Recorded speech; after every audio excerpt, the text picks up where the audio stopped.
मनुष्य के सारे संबंधों का आधार है अपेक्षा। पति कैसा हो जो मेरा जीवन सुख और सुविधा से भर दे। पत्नी कैसी हो जो सदैव मेरे प्रति समर्पित रहे। संतान कैसी हो जो मेरी सेवा करे, मेरा आदेश माने।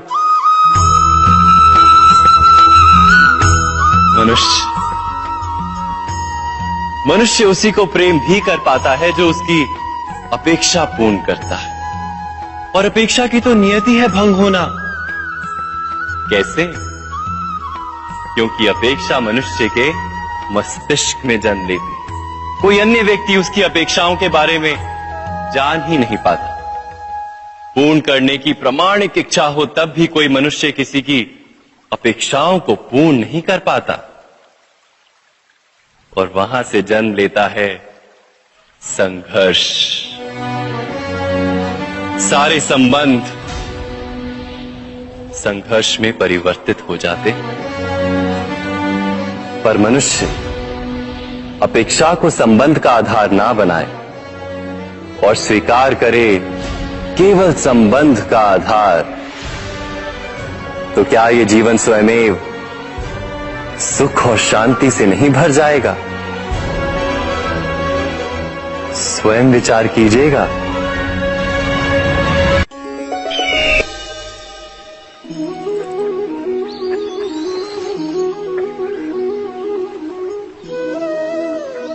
समय के आरंभ से ही मनुष्य को एक प्रश्न सदा पीड़ा देता है कि वो अपने संबंधों में अधिकतम सुख और कम से कम दुख किस प्रकार प्राप्त कर सकता है।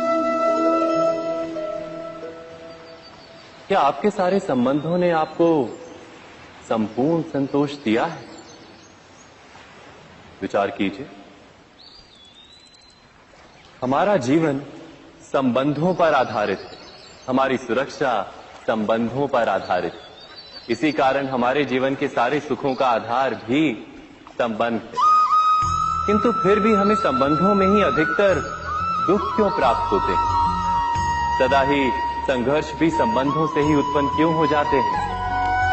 कभी विचार किया है?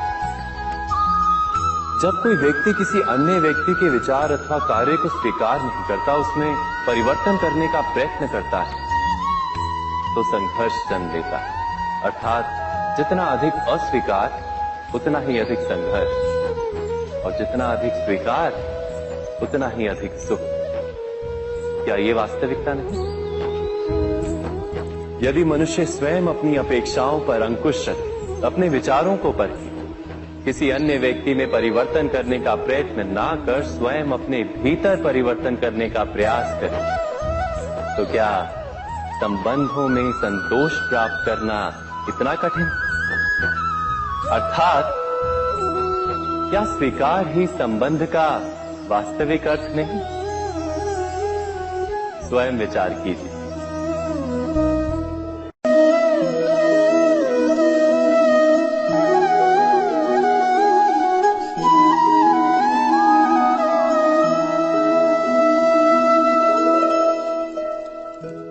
जब किसी व्यक्ति को किसी घटना में अन्याय का अनुभव होता है, तो वो घटना उसके अंतर को झकझोर देती।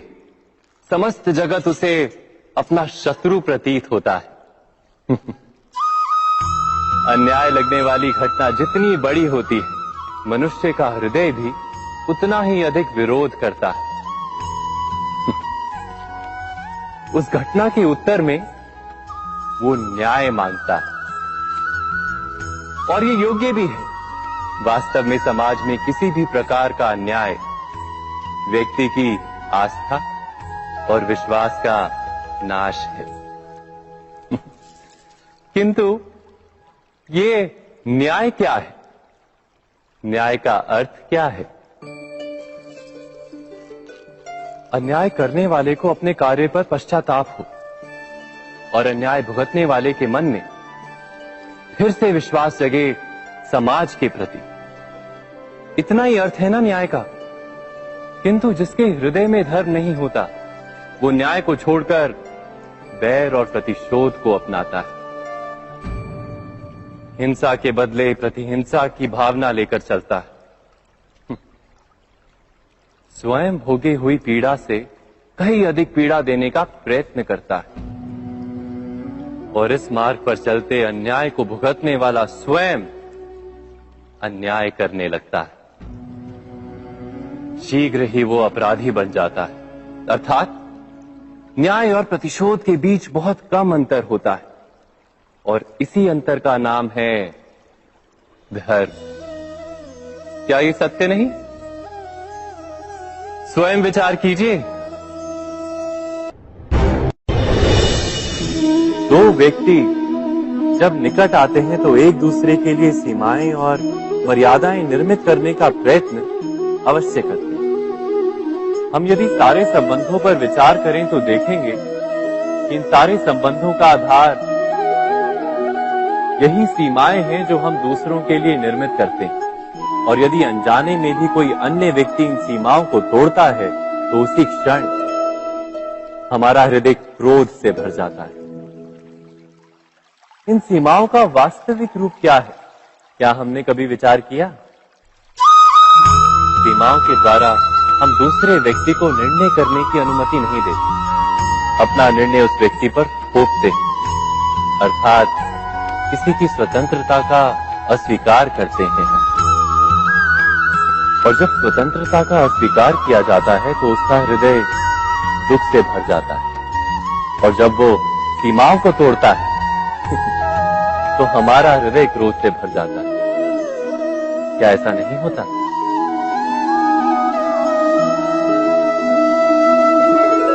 पर यदि एक दूसरे की स्वतंत्रता का सम्मान किया जाए तो किसी मर्यादाओं या सीमाओं की आवश्यकता ही नहीं होती।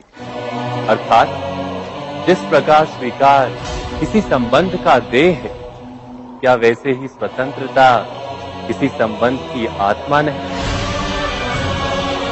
स्वयं विचार कीजिए।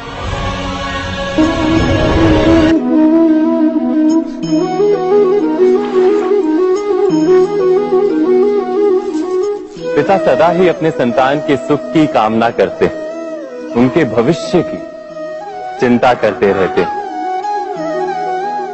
इसी कारणवश सदा ही अपने संतानों के भविष्य का मार्ग स्वयं निश्चित करने का प्रयत्न करते रहते हैं।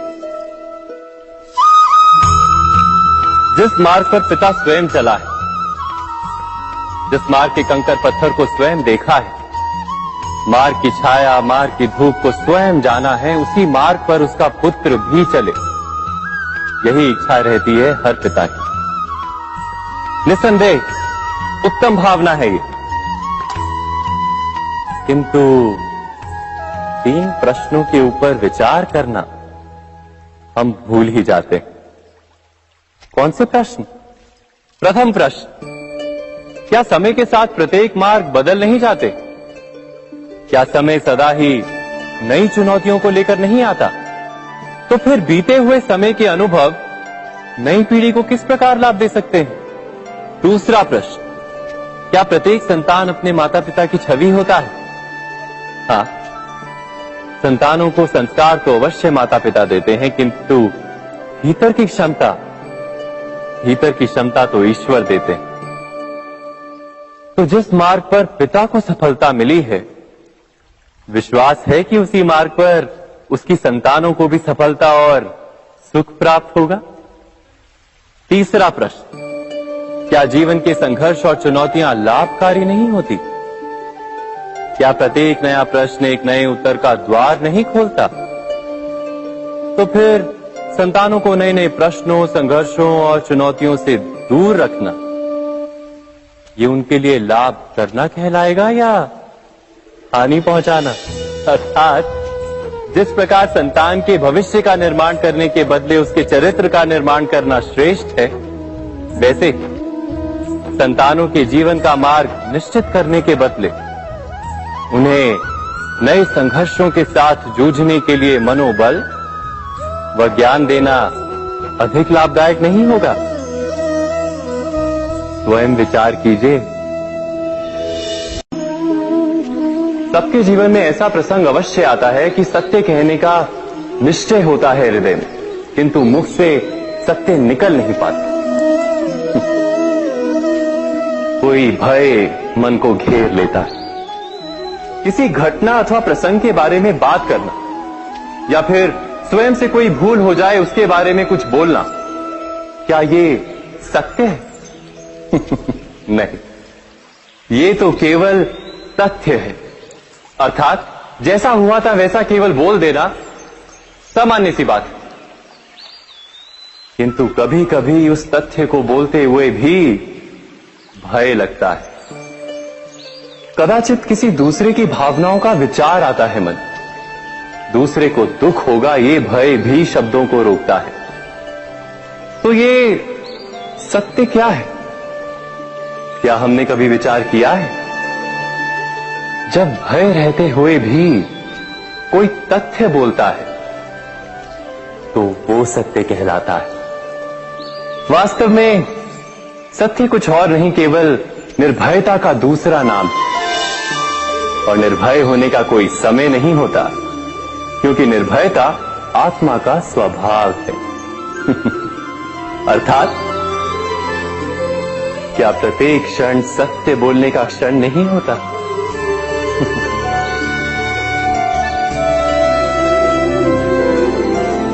स्वयं विचार कीजिए। जब भी किसी की आशा और इच्छा भंग होती है तो उसका हृदय क्रोध से भर जाता है। जिस व्यक्ति को वो अपना अपराधी समझता है उसे दंड देने का प्रयत्न करता है। पर क्या हमारी इच्छा या आशा का भंग होना क्या सदा ही किसी का अपराध होता है? इच्छाओं के अपूर्ण रहने के तो कई कारण हो सकते हैं। कुछ तो संजोग के कारण अधूरी रह जाती हैं और कुछ नियति के कारण। और कभी कभी इच्छाओं का स्वरूप ही ऐसा होता है कि वो पूर्ण नहीं हो पाती। बिना परिस्थिति पर विचार किए किसी को अपराधी मान लेना न्याय नहीं, प्रतिशोध है। न्याय का आधार तो दया है, करुणा है, और प्रतिशोध का आधार क्रोध, अहंकार। अर्थात हृदय में करुणा धारण किए बिना किसी के अपराध के विषय में विचार करना, किसी को दंड देना, क्या अपने आप में ही अन्याय नहीं? स्वयं विचार कीजिए।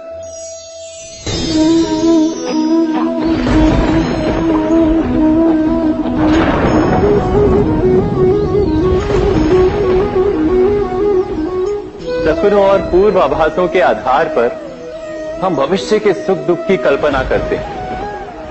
भविष्य के दुख का कारण दूर करने के लिए हम आज योजना बनाते हैं।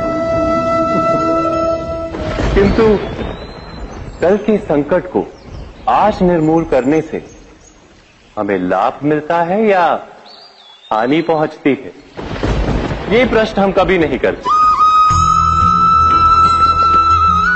सत्य तो ये है कि संकट और उसका निवारण साथ जनते हैं, व्यक्ति के लिए भी और सृष्टि के लिए भी।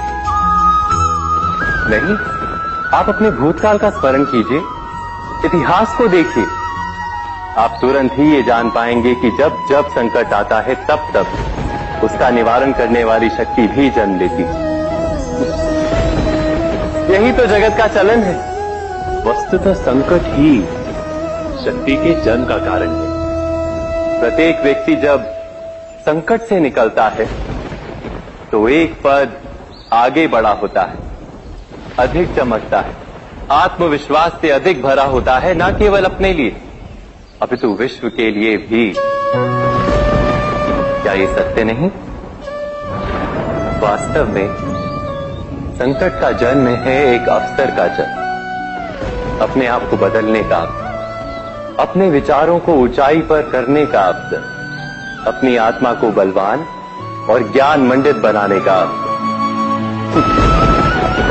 जो ये कर पाता है उसे कोई संकट नहीं होता, किंतु जो ये नहीं कर पाता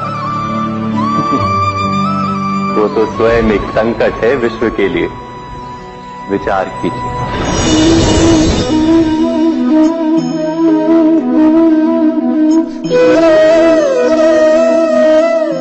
परंपरा में धर्म बसता है और परंपराएं ही धर्म को संभालने का कार्य करती हैं, ये सत्य है। पर क्या केवल परंपरा ही धर्म है?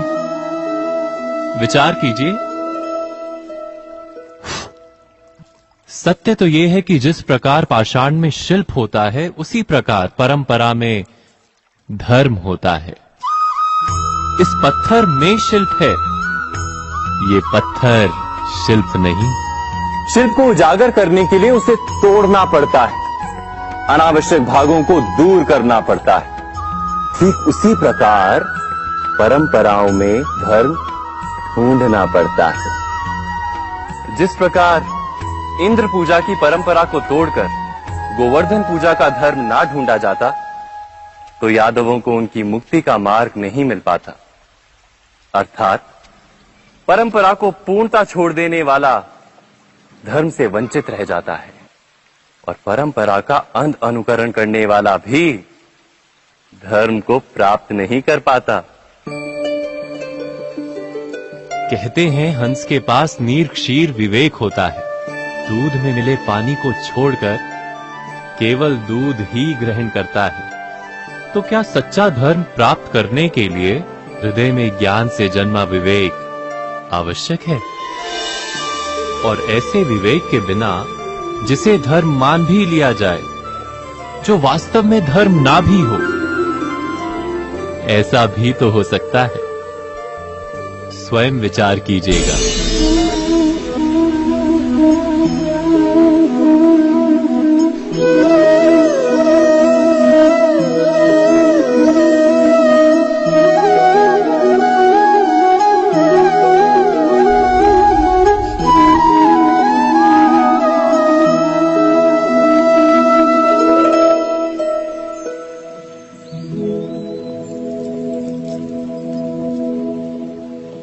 भविष्य के आधार पर सब आज का निर्णय लेना चाहते हैं।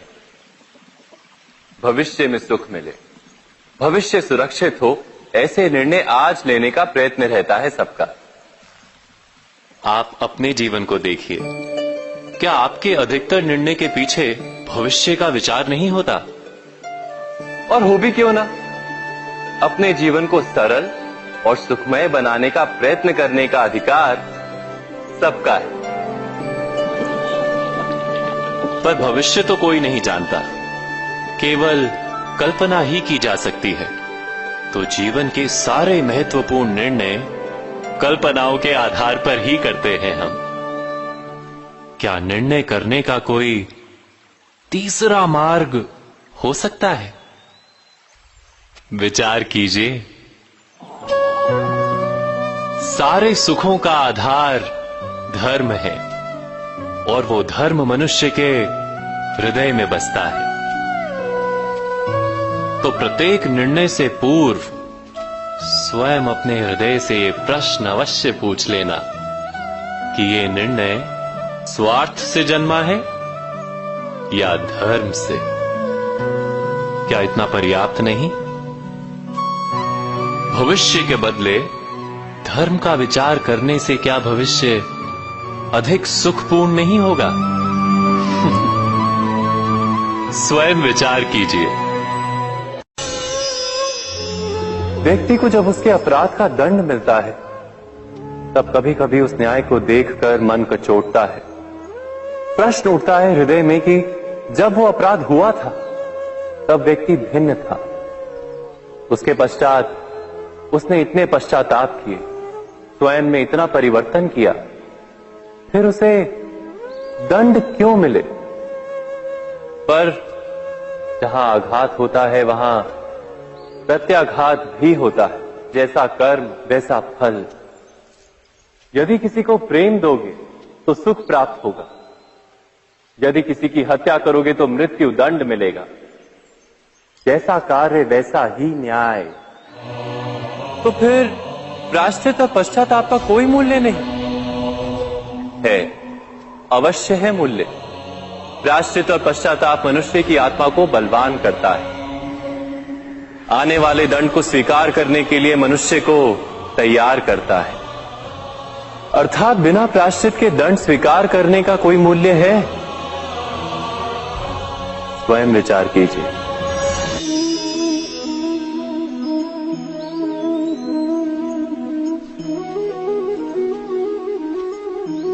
जब अपने किसी अच्छे कार्य के उत्तर में दुख प्राप्त होता है अथवा किसी को उसके दुष्ट कार्य में सुख मिलता है, तो मन अवश्य ये विचार करता है कि अच्छा कार्य करने का, धर्म के मार्ग पर चलने का तात्पर्य क्या है।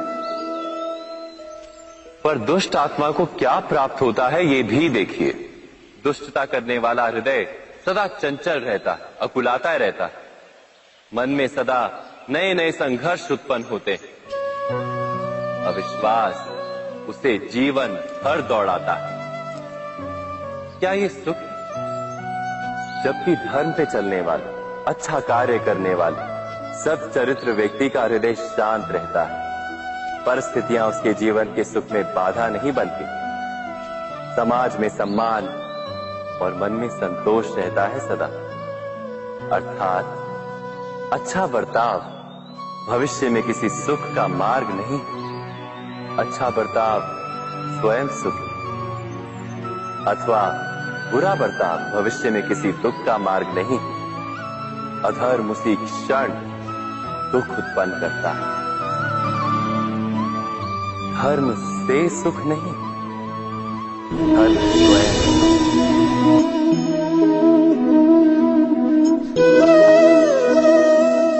सत्ता की लालसा सबके हृदय को घेरे रहती है। प्रत्येक व्यक्ति अपना एक राष्ट्र निर्मित करने का प्रयत्न अवश्य करता है। फिर वो राष्ट्र कुरु राष्ट्र की भांति बहुत बड़ा हो या फिर अपने परिवार तक सीमित हो, वो सत्ता प्राप्त करने का प्रयास अवश्य करता है। किंतु सत्ता का वास्तविक रूप क्या है?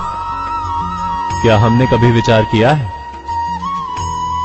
एक मनुष्य जितने अधिक लोगों के जीवन को प्रभावित कर सके, जितने अधिक लोगों के जीवन की स्वतंत्रता पर अंकुश रख सके, उतनी ही अधिक सत्ता का अनुभव करता है वो। सत्ता का वास्तविक रूप ही है अन्य के जीवन पर स्वयं का प्रभाव। किंतु क्या वास्तविक प्रभाव प्रेम, दया, करुणा और धर्म से निर्मित नहीं होता? जब भी मनुष्य कठोरता और अधर्म से सत्ता प्राप्त करने का प्रयत्न करता है, तब वो दूसरों के हृदय में विरोध अथवा विद्रोह को जन्म देता है। और परिणाम कुछ इस प्रकार। हां, कुछ समय के लिए वो स्वयं को प्रभावी और शक्तिशाली अवश्य पाता है, किंतु वो वास्तविक सत्ता नहीं। यही कारण है कि भृगु और वशिष्ठ जैसे ऋषियों की आज भी पूजा की जाती है, रावण और हिरण्यकश्यप की नहीं। इस पर तो आप विचार अवश्य करें। सत्य कहा ना?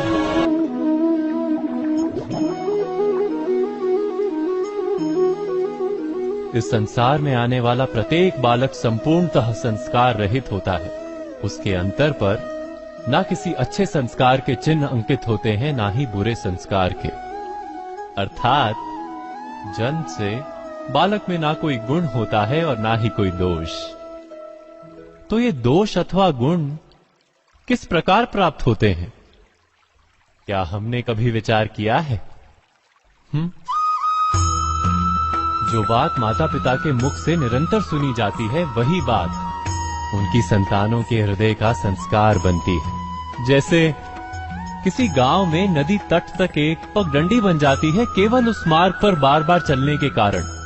अर्थात माता पिता के हृदय की इच्छाएं उनकी संतानों के हृदय का दोष अथवा गुण बनकर जन्म लेती हैं। क्या ये सत्य नहीं? पर फिर भी जब उनकी संतानों में कोई दोष दिखाई देता है, तो माता पिता आश्चर्य और दुख से भर जाते हैं। माता पिता का हृदय ये प्रश्न करता है कि उनकी संतानों में ये कुसंस्कार आए कहां से?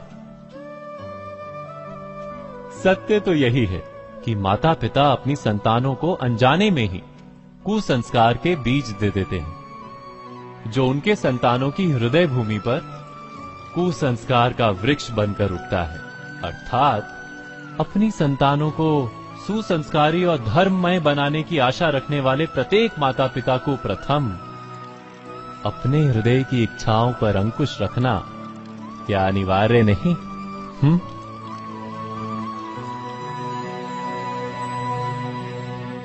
प्रत्येक माता पिता इस पर विचार अवश्य कीजिएगा।